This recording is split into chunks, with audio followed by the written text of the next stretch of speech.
നമുക്ക് എത്ര കേട്ടാലും കൊതി തീരാത്ത ചില പാട്ടുകൾ ഉണ്ടാവും. ഇപ്പോഴും നമ്മൾ എവർഗ്രീൻ ആയിട്ട് അത് നമ്മുടെ പ്ലേലിസ്റ്റിൽ കീപ്പ് ചെയ്യുന്ന, ഇപ്പോഴും അത് ഫ്രഷ് ആയിട്ടാവും നമുക്ക് ഇന്നലെ ഇറങ്ങിയ പാട്ട് പോലെ തോന്നുന്ന ചില പാട്ടുകൾ ഉണ്ടാവും. അത്ര ഒരു പാട്ടാണ് എനിക്ക് പേഴ്സണലി ആര് പറഞ്ഞു എന്നുള്ള പുലിവാൽ കല്യാണത്തിലെ പാട്ട്. അതിനെ സംബന്ധിച്ചൊരു കഥയും കൂടി ഉണ്ട്. ഈ അടുത്ത് ഞാൻ ഇന്റർവ്യൂവിൽ കണ്ടതാണ്, പേണി ഇഗ്നേഷ്യസ് സാറുടെ ഇന്റർവ്യൂവിൽ കണ്ടപ്പോൾ. അത് കല്യാണരാമൻ എന്ന സിനിമയ്ക്ക് വേണ്ടിയിട്ട് ഇവർ കമ്പോസ് ചെയ്തൊരു ട്യൂണാണത്.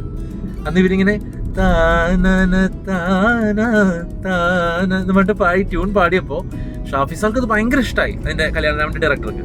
പക്ഷേ കല്യാണരാമനിൽ അങ്ങനെ ഒരു പാട്ട് യൂസ് ചെയ്യാനുള്ള സ്കോപ്പ് ഉണ്ടായിരുന്നില്ല, അതിനുള്ളൊരു സിറ്റുവേഷൻ ഉണ്ടായിരുന്നില്ല. അപ്പോൾ കുഴപ്പമില്ല, വേറെ ട്യൂൺ ചെയ്തു, അതൊക്കെ ഓക്കെ ആയി. അന്ന് രാത്രി ബേണി സാർക്ക് ഒരു കോൾ വരികയാണ്, ഷാഫി സാറുടെ കോൾ വരികയാണ്. ഷാഫി സാർ വിളിച്ച് പറഞ്ഞു, നിങ്ങൾ ഒന്ന് നമ്മൾ കമ്പോസിങ്ങിൽ ഇരുന്നപ്പോൾ ചെയ്ത ട്യൂണില്ലേ അതുകൊണ്ട് ഈ ട്യൂൺ പാടി കേൾപ്പിക്കുകയാണ് എന്ന്. ഒരൊറ്റ പ്രാവശ്യം മാത്രം കമ്പോസിങ്ങിൽ ഇരുന്നപ്പോൾ കേട്ടിട്ടുള്ള ആ ട്യൂണ് ഷാഫി സാറുടെ മനസ്സിൽ പതിഞ്ഞു കിടന്നു എന്നാണ് പറയുന്നത്. എന്നിട്ട് അത് പാടി കേൾപ്പിച്ചു. ഇവരാകെ വണ്ടടിച്ചു, ഇതേതാ ട്യൂണ് ഇവർക്ക് പോലും ഓർമ്മയില്ല, ആ സമയത്ത് കമ്പോസിങ്ങിന്റെ ഇടയിൽ പാടിയതാ.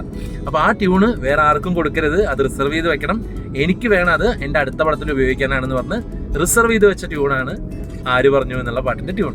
അങ്ങനെ അത് പുലിവാൽ കല്യാണം വന്നപ്പോൾ അതിൽ ഉപയോഗിക്കുകയാണ് ഉണ്ടായത്. ആര് പറഞ്ഞു ഒന്ന് പാടിയാലോ? ഒരു തൂമഞ്ഞിൻ വൈഡൂര്യം നൽകിയപ്പോൾ താരാകാശം പകരം നൽകി നീ,